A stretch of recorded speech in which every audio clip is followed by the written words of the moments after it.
So please take it away, RJ. Okay, very good. Well, first of all, I'm going to play us a little song, and I'm then going to ask the audience, which is to say anyone here who is not currently examining me, if they know the poem, the composer, or the poet. Here we go. Es schlug mein Herz geschwind zu Pferde, es war getan, verstehen aber wie es um die Liebe, kam den Bergen hinab. Stand im Liebe gleich die Weiche, ein aufgetürmter Riesengab. Finster ist aus dem Gesträuch, mit 100 Schwarzen aufgetan. Mit 100 Schwarzen aufgetan. All right. Man, there we go. Anybody know what that was? Shout out, unmute, put in the chat if you can. Can they unmute and use the chat? We can. All right. Anybody know the piece, the poet, or the name of the poem? Nobody. Somebody knows. Hi, Margarita. Thank you for being here. Hi, Elena. Hi. One of you knows. I know one of you knows. Well, I think I know, but I'm not gonna take my chances. I think I know pretty well, but we'll just leave it at that. Looks like there's a couple of guesses in the chat. Oh, thank you. I didn't have the chat up. In fact, how do I even get the chat up? Do I have to stop sharing my screen to get the chat going? Hold on, your tech support's on the way. Thank you. Well, in any case, or you can just read me what they... Tico, my wonderful partner here, my gleichgesinnte Seele, to use a phrase that is going to echo throughout this whole entire participation. Share, that's hilarious. Yes, Goethe.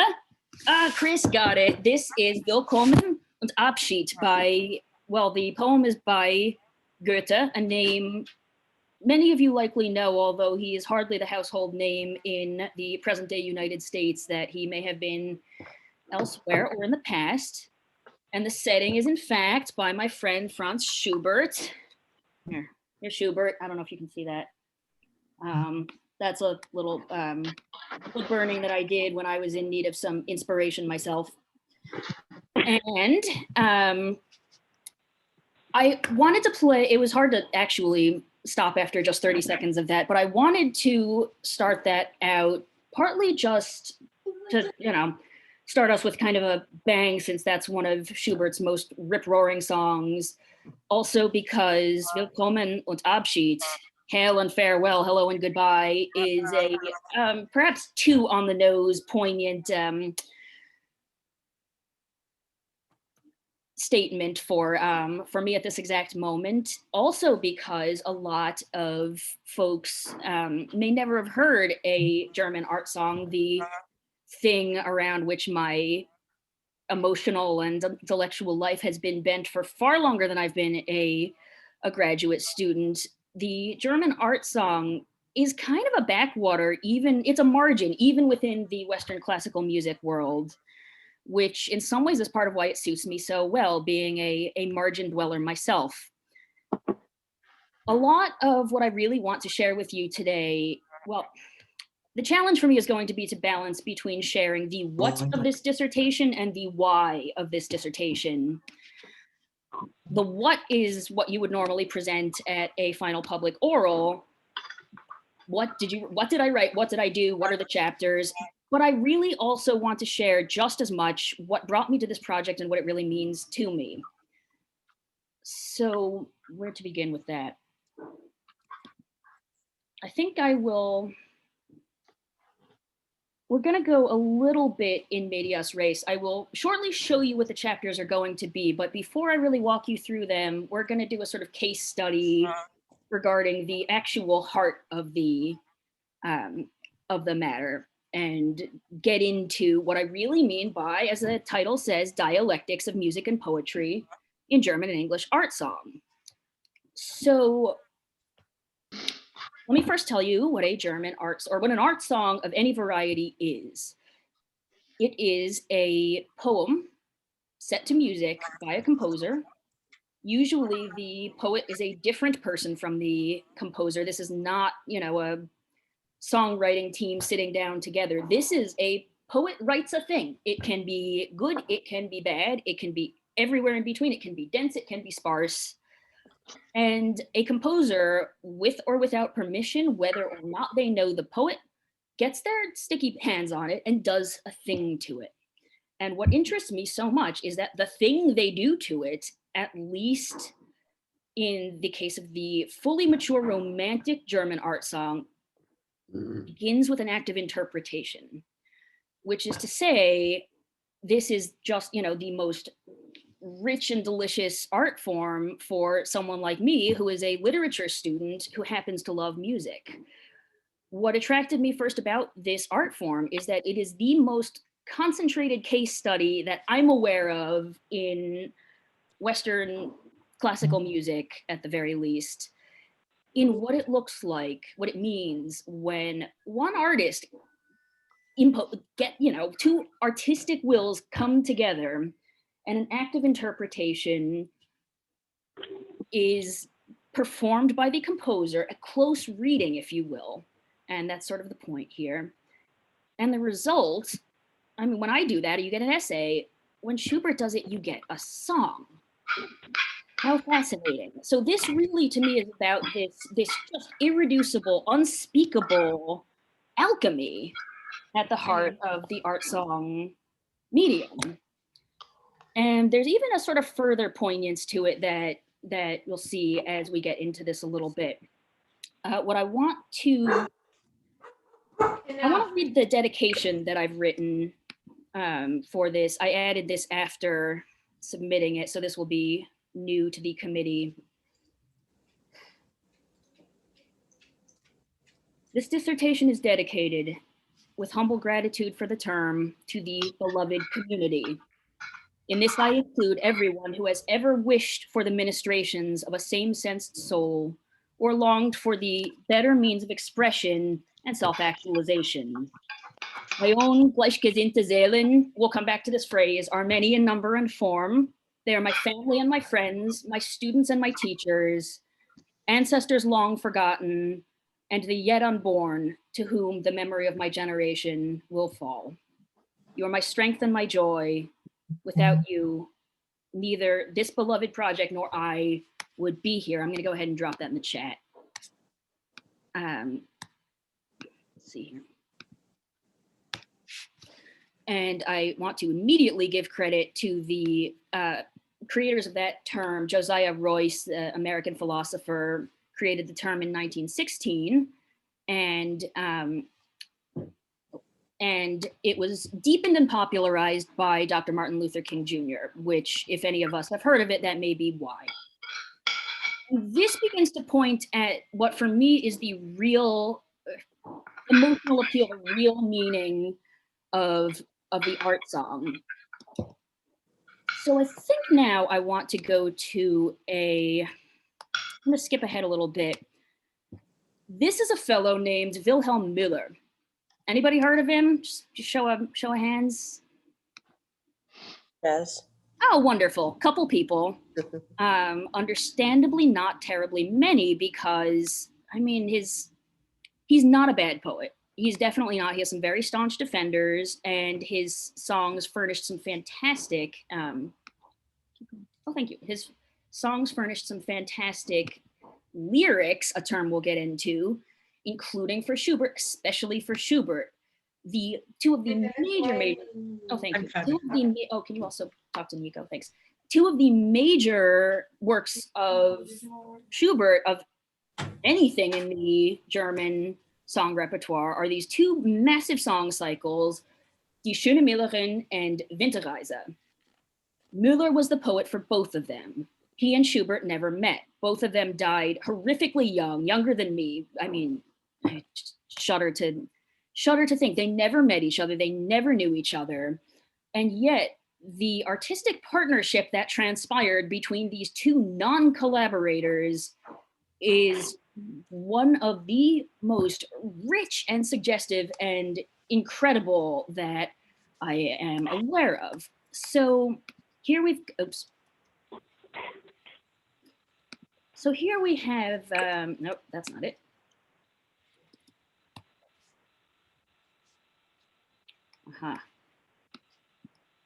We have a fairly famous entry from Wilhelm Miller's diary. It says, "Ich kann weder spielen noch singen. Und wenn ich dichte, so singe ich doch und spiele auch. Wenn ich die Weisen von mir geben könnte, so würden meine Lieder besser gefallen als jetzt. Aber der Trost, es kann ja eine gleichgesinnte Seele finden, die die Weise aus den Worten heraushorcht und sie mir zurückgibt." Which is to say, I can neither play nor sing, yet when I write verses, I sing and play after all. If I could produce the melodies, my songs would be more pleasing than they are now. But courage, perhaps there is a kindred spirit somewhere who will hear the tunes behind the words and give them back to me. I wish there were time to talk a little bit more about the fascinating context of this thing, which is rich with literary suggestion. But instead, I will restrain myself to looking at this little meaty little aesthetic philosophical nugget from Miller's diary. And also we're going to see another entry from a letter from Miller, from which the title of my dissertation comes. But what I want to emphasize here, you can probably begin to see what this has to do with the dedication I wrote out and what this project really means to me as someone who, well, I won't get too personal about it, but as someone who relates deeply to this, the romantic business of incompleteness, fragmentarity, longing, that is one of those romantic keywords, Sehnsucht. I actually hope in future iterations of this project to develop that analogy a little bit more. And it is nothing more than an analogy. I am not saying that the romantics are theorizing exactly what it is that modern alienation is like or can do to a person, rather that there's a resonance.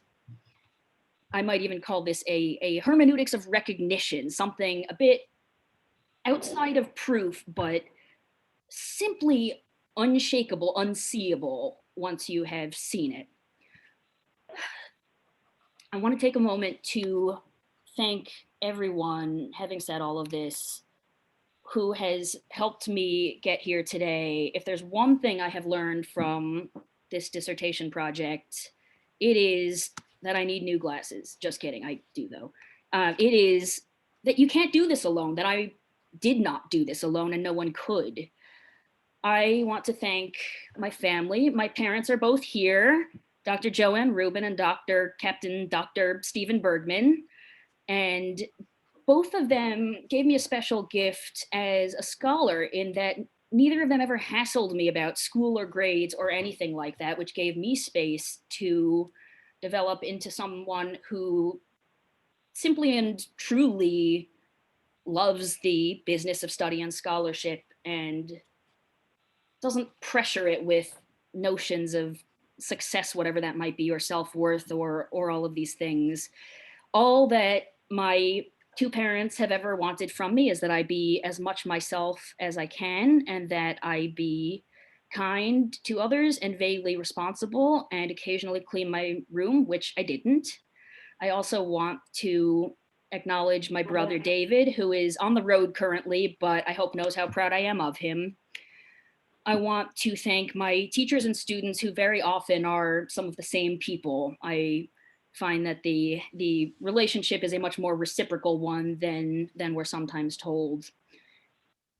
And I want, of course, to thank my committee for so many different things, for seeing what I see in this project, for believing in it, crucially for the encouragement, of course, for challenging me to be more rigorous, more sound, and more accountable to the literature, and so many other things in my writing and in my project. And I am both humbled and delighted to say that I have yet to make good on many of the challenges wisely conferred on me by my advisors. There's so much that has been wisely suggested to me that is not reflected in what we're going to do now, but which I genuinely hope to recuperate in the future.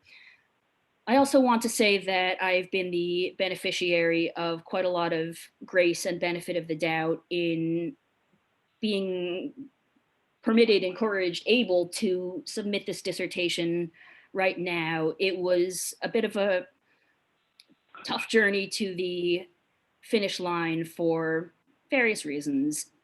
And I dearly hope that all of my worthy colleagues will also benefit from the same grace and faith at the moments when they need it from Princeton and from our advisors and committees. Thank you so much, and thank you to my readers. All of you have been absolutely generous, not only with your time, but spiritually, emotionally. You've been generous with your hearts, and you've made all of this possible for me. Thank you. I am so grateful. And also, of course, to my partner here. So I'm going to move us right along. I want to go into a little basics about the art song forms. There are 3 forms of the art song. The strophic form, simplest, most familiar. This is when the composer writes the same music for each stanza of the poem. So Mary Had a Little Lamb is like that, Amazing Grace is like that, etc. Through composed song has different music for each bit. So Bohemian Rhapsody, for instance. And a modified strophic form has some combination of repetition and variation in the musical settings. And I wish I could think of a good modern example offhand, but I imagine you get the idea. And if not, you soon will, because we're going to jump into the case study that I mentioned. Let's see here.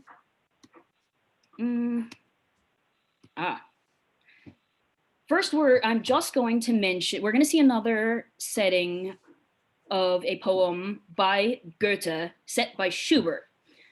And one of the things that is so interesting to me, and this is sort of the engine of the dialectic, which we'll get into, is that Goethe did not feel the way that Wilhelm Miller did about the poems being sort of bereft and dependent, except insofar as he sort of did. It's a very complicated relationship, Goethe and music, so many monographs on the subject.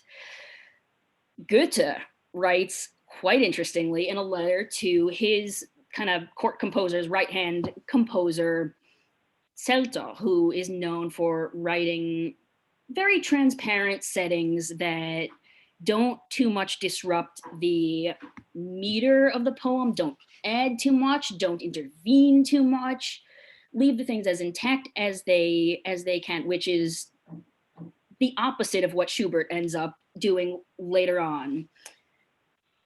Which is not to say Zelter is a bad composer or thoroughgoingly conservative. None of that is the case, as Scott Burnham has so wonderfully reminded us.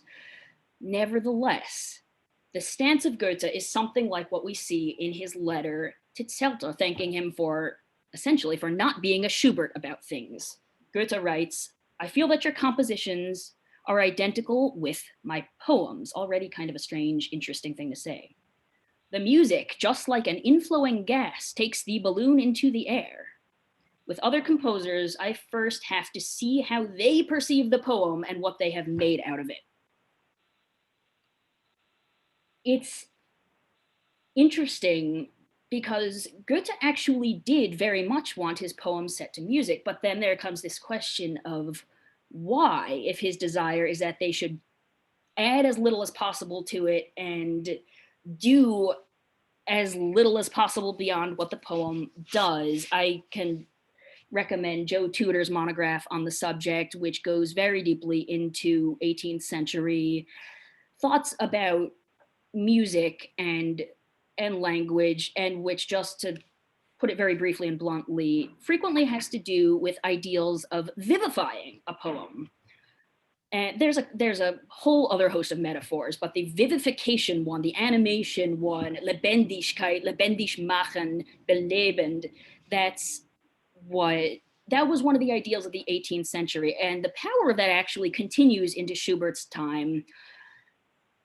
It's just that the romantic position takes things a step further. I've got a couple of quotes here. I'm just gonna let you look real briefly. These are testimonies of some of Schubert's friends. They were poets, and Schubert did his thing to their poems. He added all kinds of things. He intervened very deeply at the formal and conceptual and thematic level, and they loved it. They loved it. Zohnleitner says Schubert is, he understands even the poet's faintest suggestions, understands, that key word. His friend Meyerhofer, who I wish we could talk more about, says he vies with the poet in terms of the inner understanding. He paints the manifestations. Well, now we have a comparison with painting. That's fascinating. That comes up in the dissertation. Wish we could get into it. Schubert faithfully reflected and transfigured the poem. Every one of his compositions is in reality a poem on the poem he set to music. Something interesting that isn't always talked about is that toward the end of Goethe's life, he came around a little bit, and he too pointed out that the Schubertian approach to text setting what it essentially gets you is a new poem, just one that is substrated in music. I wish I could say that I think I've, gotten to the bottom of what all that means. I certainly do not have any way of saying what this actually is about, but I will say I find these ideas, a poem on a poem, a new poem, which is the composition of the old poem, totally suggestive, totally fascinating. So let's move on. Okay, I'm going to now, we're gonna do a quick case study. Here we go. Oh.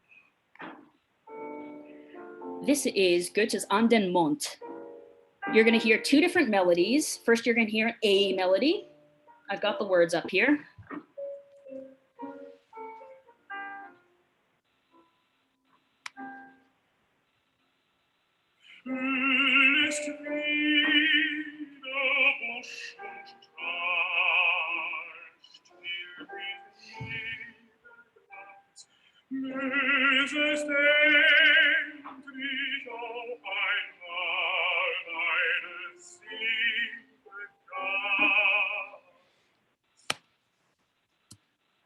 So that was the A melody. And if I can actually manipulate this properly, you're now going to hear the B melody. Uh-oh. All right, I have to do this a different way.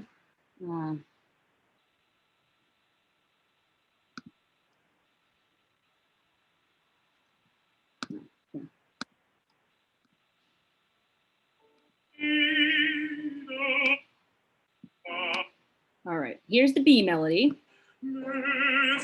Actually, that's still the A melody. Piano interlude.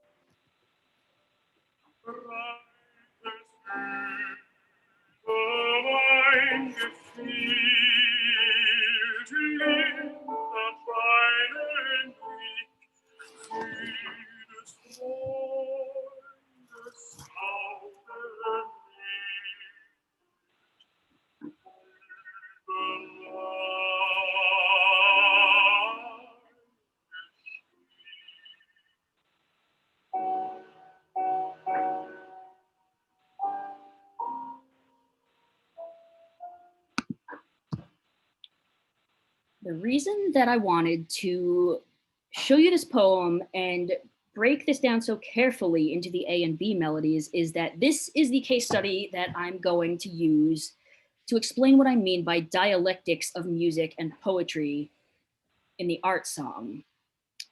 So I wish we had a little more time, but if you were to just look over this poem, the Goethe poem, you would see what at first looks like just a messy heap of romantic tropes: the river, the joy and the sorrow and the pain and the sky and the moon and the oh, thank you. And it just, thank you, it just looks like a jumble at first. But then if you actually look closely, you see that there is a real order to these things. We start out from a broad, full sky, moon's eye perspective. We come into the mind of the speaker, who is lamenting the loss of joy and faithfulness in relation. Meanwhile, talking to the river, even though the poem is actually directed to the moon in theory. So as we go along, we go inward. And as we do that, this is our modified strophic form, the music begins to change. So when we get to C, we're suddenly hearing the rushing of the river. And I wish we could play through all this. I don't think we have time. And then, yeah, Rauschefluss, things start getting a little bit more tempestuous. And then the river, oder die Frühlingspracht, Yoga Knospen Quist, things go into the mode of springtime splendor. And then something incredible happens at the end. We go deep into das Labyrinth der Brust, the labyrinth of the heart. Happy is he who without hatred shuts himself off from the world, holds one friend to his heart, and with him enjoys that which, unknown to and undreamt of by man, wanders by night through the labyrinth of the heart. This is a very, very poetically rich text. What is Schubert to add to a thing like this? Well, what I would say is he doesn't compete. He just keeps up. He matches grace for grace. And what he does at the end of this poem is something really quite incredible. You hear the A melody and the B melody recombined in a new way. In the very final stanza, the voice, we're hearing Dietrich Fischer-Dieskau, drops deep into the vocal register, and then wandelt in der Nacht, and then repeats high back up in the sky in a ghostly doubling from the piano. The piano, incidentally, is mimicking the voice parts from earlier, synthesizing them, if you will. That doesn't have to be what happens in a dialectic, but one could argue it here. I'm just going to play the "And I Wish We Could Do More."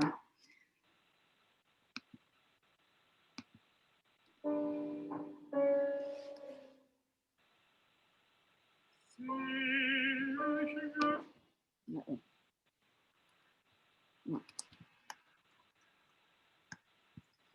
Sorry about that.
Beautiful. Thanks. I can't help but agree. Now, I'll try not to bend your ear too much longer here. I should probably already have said a word about dialectics, both because the term requires clarification for anyone who uses it and because it may not be familiar to many of us, quite understandably. There are many different philosophers who have different versions of the dialectic. You might think of Hegel, you might think of Marx, you might think of Adorno more recently, etc. And when I'm talking about the dialectics here, I don't actually, unless otherwise specified, mean to refer to the framework of any one of these people. What I mean is a general dynamic of the more X, the less Y, but the more X, the more Y, but the more Y, the less X. So this even as that. So the way that applies here is, what is it that happens when you apply, this poem, on the author's view, wants music to come in and do something, but then, as Goethe knew all too well and worried about, when music does come in and do its thing, it erodes some aspect of the poem invariably, whether it is the meter or the line or the meaning, it does some sort of violence. And yet through that, something new comes, something new is created. So put a bit bluntly and crudely, that is what I mean by art song dialectics.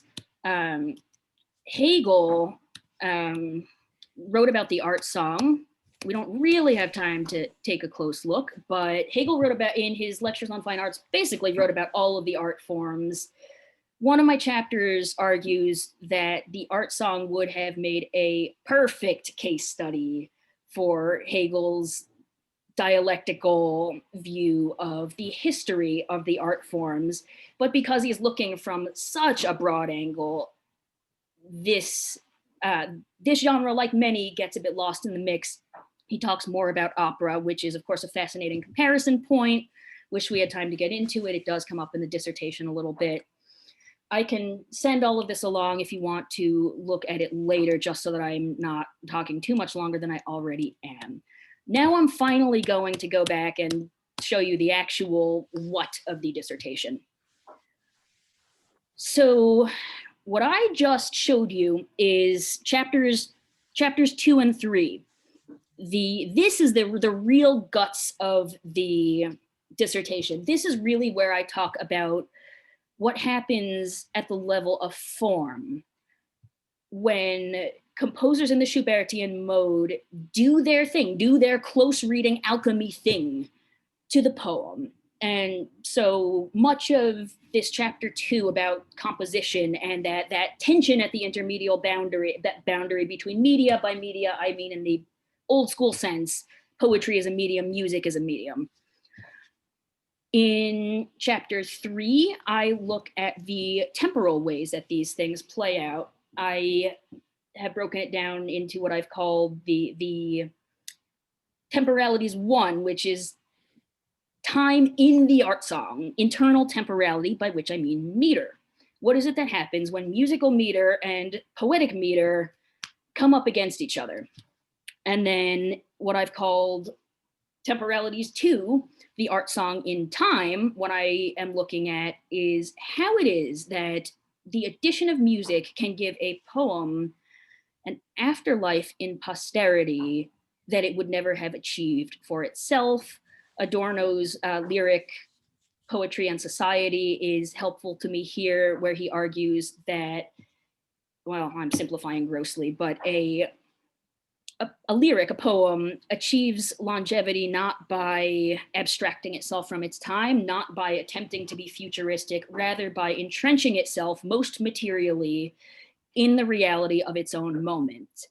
And part of what I try to do in this dissertation is show how that is what Schubert was doing. He lived in a terrifying world, in a police state, Prince Metternich, Vienna, where you could and did get in trouble for talking smack about the government. Schubert himself was arrested.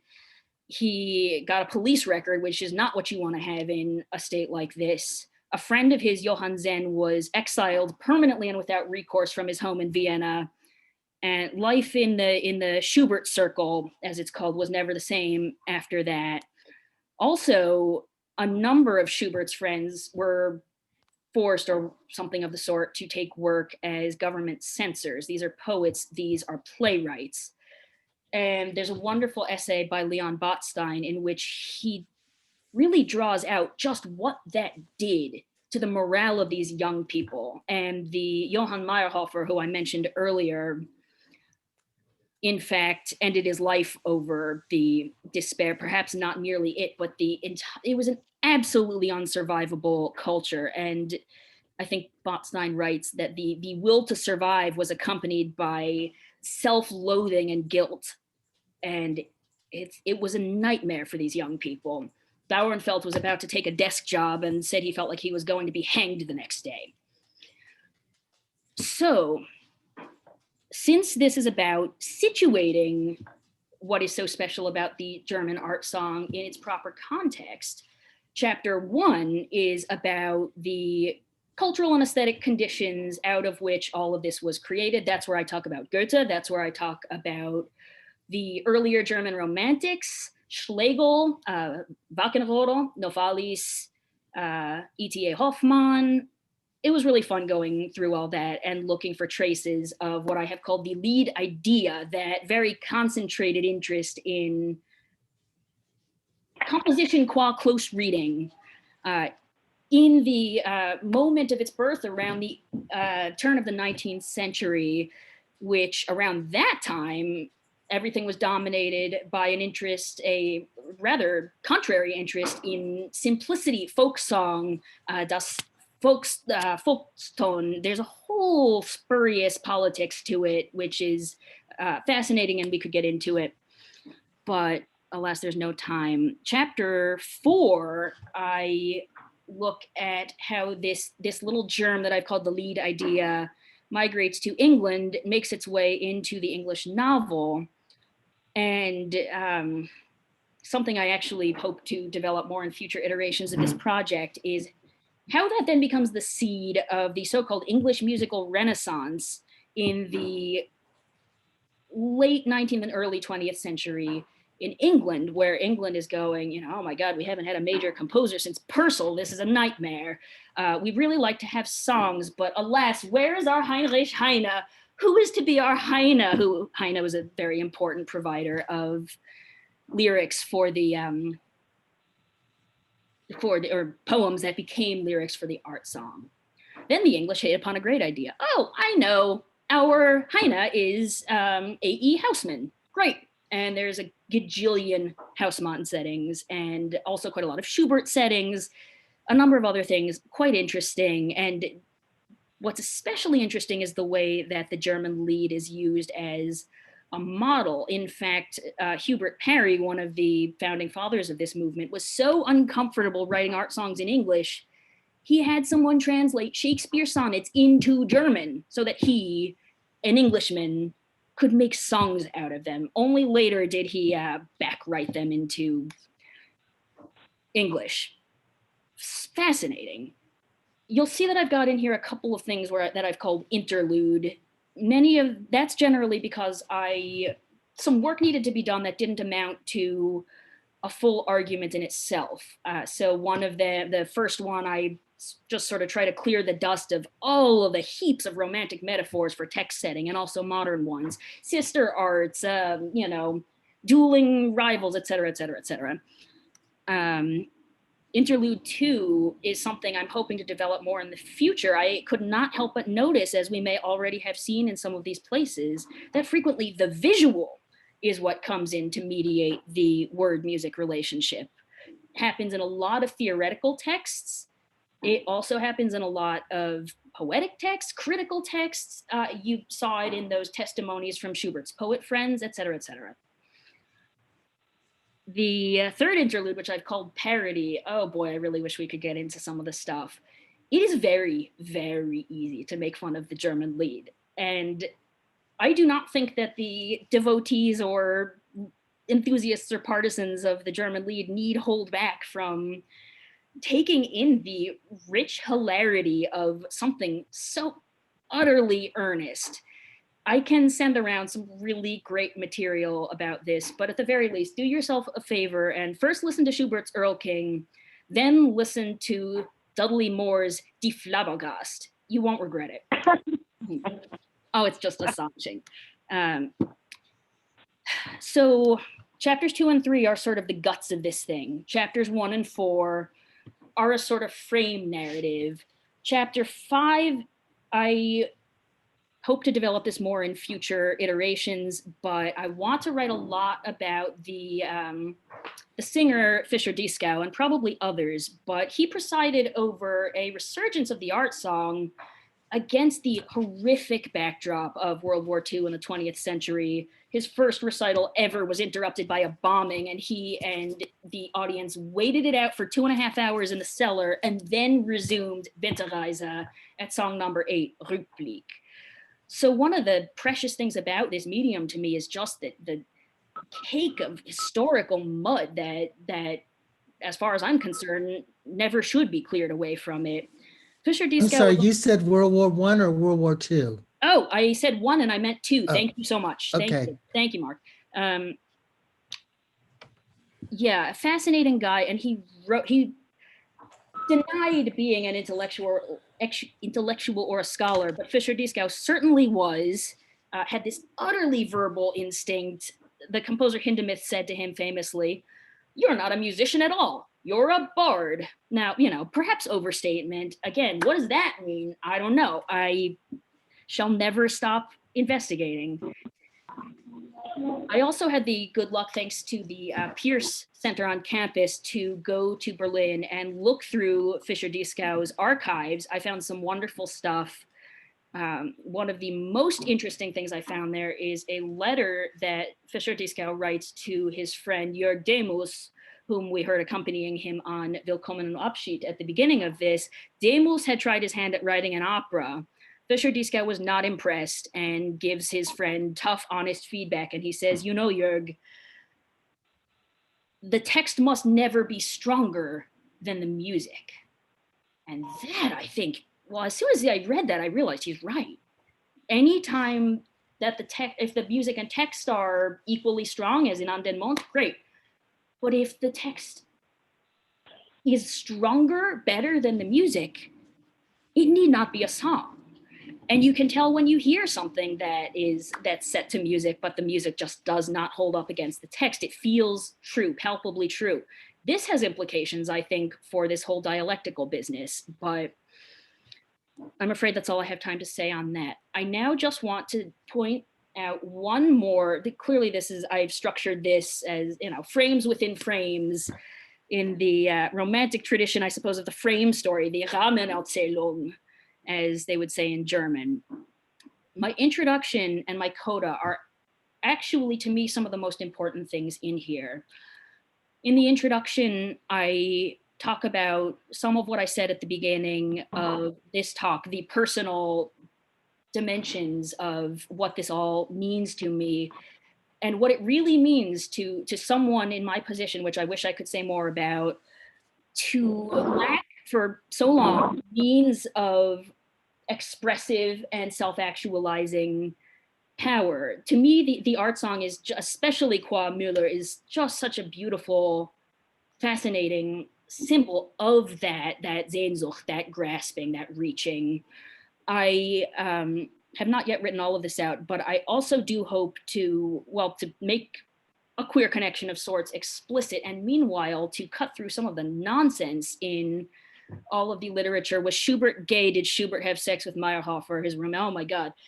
That ought not to be the question. There are much more sensible ways to talk about the queer strata of all of this than these kind of literal, very reductive, frankly outmoded debates about, was Schubert gay? Schubert and the Peacocks of Benvenuto Cellini was the very famous article by Maynard Solomon that got some of all this going. Susan McClary, another person involved in this argument. glad they brought it up, but I think there's better stuff we can do with this now. And then in the coda,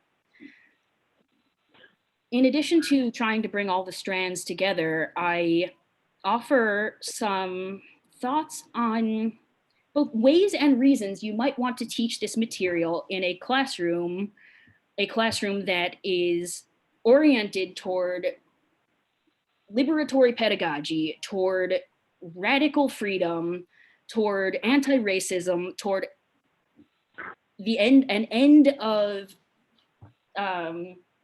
what do they call it?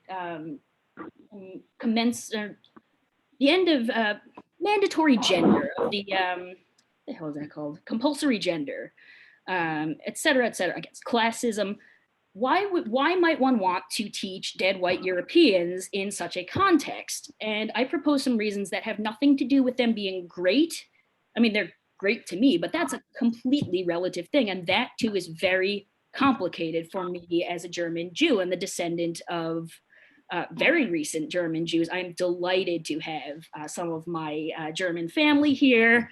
I actually am working right now on a tablecloth that was brought from the old world. And I will try to make one more gesture at family history at the end of all of this. But just to conclude the thought on radical uses of teaching dead white Europeans, well, one of them simply is that a lot of us have some unfinished business with these guys. My community, for example, which is to say the community of non-binary folks, we've been around forever, but we've only just been able to emerge as a community, which is to say we haven't had our say about anything. Everything that we lay our hands on is new, is radical.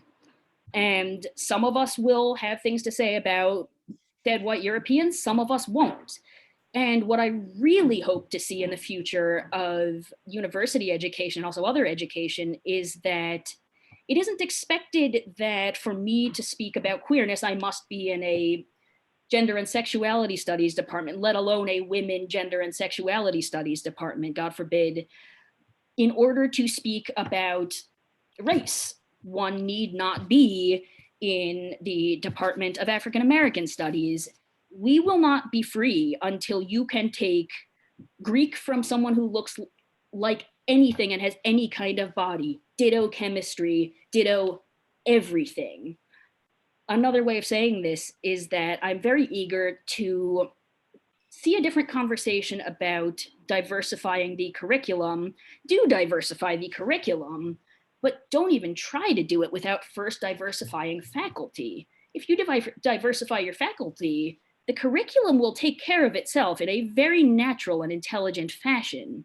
And meanwhile, if you attempt to diversify, if you attempt to put little band-aids over this problem, there's only going to be new types of wounds inflicted. So part of what I want to emphasize is that different types of students have all different types of reasons for wanting to study all different types of things. And if you decide to be a classicist, if you decide to study Beethoven, that does not prevent you from being a practitioner of radical pedagogy. I wish I could talk a little bit about Bell Hooks, who wrote about this way back in 1996, but some of us may have missed the memo a little bit. I am going to try to wrap up here. I have two quotes from English novels. I'll just send this to anybody who is interested because I didn't actually have time to go over the English novel bit. Also a wonderful quote from Eichendorff explaining what it is I meant about Sehnsucht. And here from one of my esteemed readers, Professor Daniel Padilla-Peralta in our classics department. This is, I hope I'm not embarrassing by springing this out, but these are such brilliant words that I can hardly imagine anyone being embarrassed. There was a unfortunate, predictable event at a classics conference in which Professor Padilla-Peralta was told, "You're only here because you're Black." And one understandable response to this could be, "Oh, I'm actually here because I'm a wonderful classicist." True enough. And what I want to emphasize on behalf of everyone who has belonged to any group marginalized on a campus or anywhere in the world. If a discipline is to cherish the minds of scholars of color, and you can also ad infinitum, scholars with disability, scholars of non-traditional gender, et cetera, et cetera, et cetera, it must begin by cherishing their bodies, I might say our bodies, and all the legacies of racisms, past and present, that are seared into the flesh. We are not minds in vats. All our intellects take shape and evolve within national and global force fields of race and racecraft, and of course other structures of domination and power. To pretend otherwise is a privileged fantasy, unworthy of its hallucinators and demeaning to those who have it thrust upon them. So that is a large part of the why of all of this for me. I mean, not that I chose this field simply in order to take on a representative position, rather the field chose me. Here I am. It is a very strange thing for this queer German Jewish body to have sought this complicated, ambivalent, painful, stolen heritage. It's not something I ever thought I would do, to be quite honest. But in a funny way, this project has brought me back to my own family and my own self and our own history. And before I move on, I just want to say thank you, Danielle, for these wonderful words. And I do not mean to assert that all different types of oppression are the same. They are not. I am not saying I know what it is like to be a Black scholar. I do not.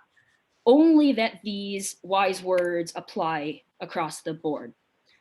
And so now I'm going to end with a poignant document from my own family history. After World War II, after we had left, a note was found in an urn on the eaves of a house in Biberach, Germany, in the south. It was found by a friendly Gentile who I suppose had taken ownership of the house having belonged to Jews for however many years. And the note, which as it turns out, was penned by my first cousin 5 times removed, if I'm counting correctly, one Samuel Wallersteiner, reads like this, and I hope you can see the connection to our Wilhelm Miller and the theme of kindred spirit, of Gleichgesinnte Seele, of complementing, supplementing with that complicated dialectical way, one medium, one process, one will with another. Here's what my cousin so many times removed wrote. Und so gebe ich dieses Schriftstück der Zukunft. Möge der es einstmals findet, des Unterzeichneten beim Lesen dieser Zeilen in Liebe gedenken. And so I give this message to the future. And may the person who will one day find it think of the signer with love on reading these lines. These were written in 1894. The translation I am delighted to credit to Oma, my first cousin 3 times removed, and the cousin of the grandfather I never knew who made this journey. And it's to me this quote of that same Sehnsucht, that same longing, that same feeling of incompleteness, fragmentarity, and wishing for the ministrations of a sympathetic soul that we've seen in Miller, in a very strange way in Goethe, and certainly in me throughout this presentation and throughout this dissertation. I will close there. I just want to say thank you to everybody who has been here with me. This is a very personal moment for me, as is probably clear. It's about far more than credentials or anything of the sort. And I am so grateful to you for giving me the chance to share this with my community, with my people. To be quite honest, there have been moments I was afraid I would actually never have a chance to share these thoughts and feelings in a broad context, and I hope this won't be the last time. But it's been a special, special occasion, an incredible, beautiful 7 years. And in truth, I think I have grown and changed more than this project has. I've been working on this for years before graduate school, and I hope I will continue to work on it for years to come. Thank you so much.